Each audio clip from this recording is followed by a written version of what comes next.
Assalamu alaikum.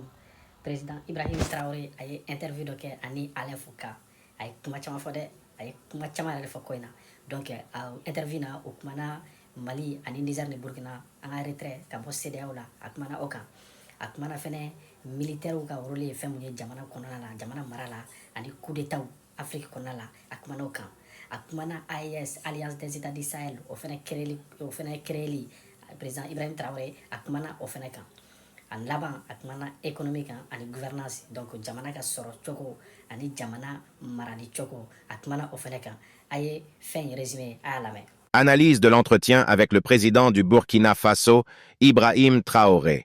Retrait de la CEDEAO. Le président Traoré a abordé le retrait récent du Burkina Faso, du Mali et du Niger de la CEDEAO, soulignant un manque de soutien et de solidarité au sein de l'organisation. Cette décision marque un tournant significatif dans les relations régionales, reflétant un désir d'autonomie et de reprise en main des affaires internes.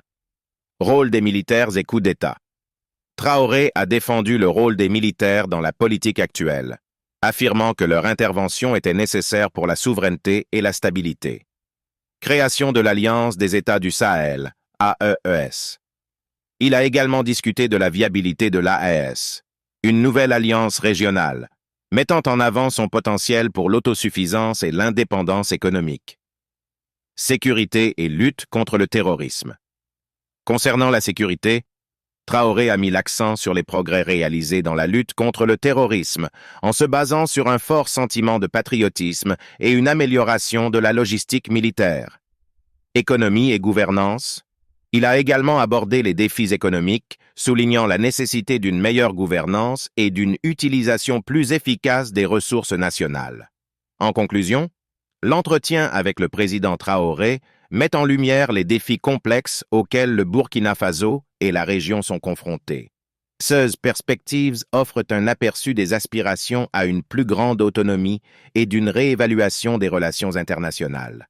Restez connectés pour plus d'analyses et de mise à jour sur la situation en Afrique de l'Ouest. Parce que nous connaissons l'origine de cette crise.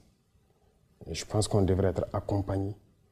Les gens sont fiers de citer, il y a tant de millions de déplacés dans ces contrées-là. Mais qu'est-ce que vous faites pour les aider? Rien.